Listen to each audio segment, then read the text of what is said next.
Биз бүгүн Бишкек шаарынан 35 чакырым алыстыкта жайгашкан деңиз деңгээлинен 2100 метр бийиктикте жайгашкан эс алуу жайына келдик. Отуруңла, рулду бекем кармайбыз, бекем отурабыз. Эс алуу күндөрү тоого келгендердин саны арбын. Алар көбүнчө баллон менен сыйгаланып, ойноо үчүн келишет.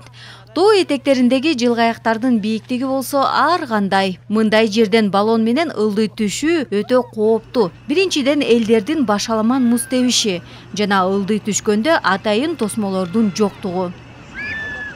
Кичинекей балаңыз менен тоодон пакет менен түштүңүз. Корккон жоксузбу? Канчада балаңыз? Саламатсыздар. Корккон жокпуз. Балам 2 жаштан өттү. Анын бийиктире чыкпай элебиз. Кичине дөңсөрөк жерден өтүшүп атабыз. Жакшы экен. Ати жакта тосмо жок экен. Тосмодон ылдый түшсө таштар бар экен. Ага чейин жетпеш керек. Жок. Мына уже билип каласың. Могу ушул тушка келгенде неме болуп калат экен. Жайлап калат экенсиң өзүңө элечи. Тормоз берип, Тормоз берип. Коркконуз жок, жакшы болуп атат. Жакшы болуп сонун. Бүгүн ишемби болгондуктан эс алуучулар аябай көп. Мен дагы азыр бул баллонду алып тээп көрөйүн. Кетип баратканда ары бери эметпеш керек, бир жерге обош керек. Анан кулап кетесиң. Негизи мен ар жакта кетип баратсаңар, бир бетке обосаңар, өзүң кулап каласың. Колум бутум коксото болбоймбу? Шоса корктум!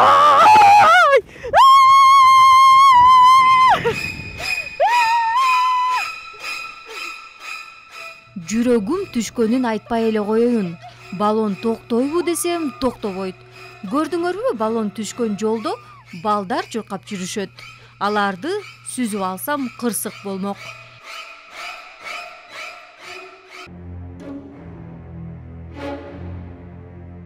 Эңкейишке жеткенде оодарылышка туура келди.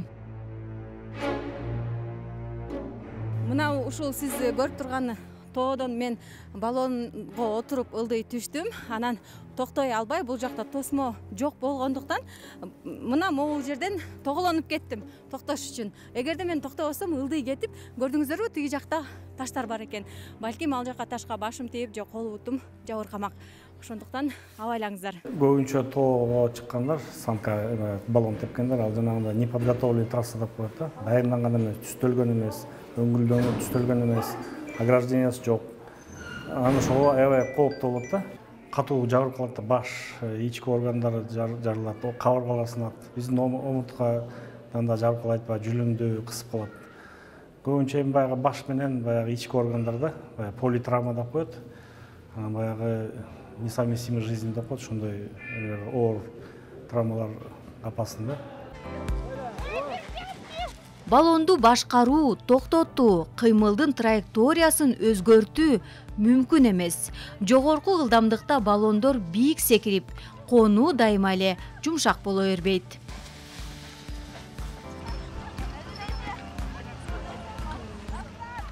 Мынакей биз азыр бул чаналарды тээп көрүп атабыз. Бул жакта трос менен көтөрөт экен. Кадыр деген 9 жаштагы кичинекей бала баарын тосуп алат дагы, тиги жака жиберет экен. Аны эсе кеттик, сен коркпой элейсиңби? Чана менен түшүп көрөйүн деп атам. Чындыгында аябай коркуп атам.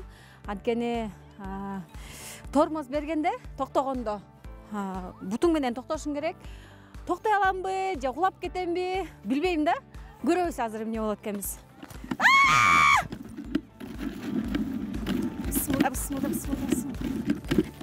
Бутум жерде болгондуктан чананы бат эле токтотуп алдым. Ылдамдыгын азайтып, туура эмес баратканда бурдум. А бирок чана түшкөн жолдо да ары бери басып жүргөндөр көп. Тосмосу да жок. Мурдагы жылдары түшкөн да. Ал өзү тепкен эмес. Кемпир киши просто турган, анан просто баллон келип түшүп кеткен да. Ошондон өзү буту баспай калды, инвалид болуп калды. Ал ошондой өзү теппеген кишилер да майып болот. Ошон үчүн аябай опасно. 5-чи жолу келип атабыз. Булар баллондорго караганда бул безопасный. Бизде андай Кудай сактасын эч кандай кырсык болгон эмес. Коркпойм эле, негизи көңүп калгам уже. Башында корком, анан коркпойм уже.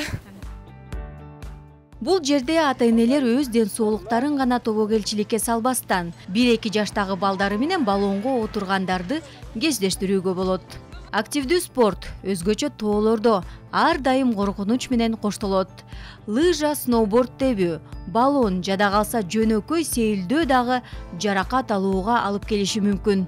Андыктан күчүңүзгө ашыкча баа бербеңиз. Этият болуңуз. Зинат Бактиярова, Данияр Амантур уулу, Улуттук канал, Замана студиясы.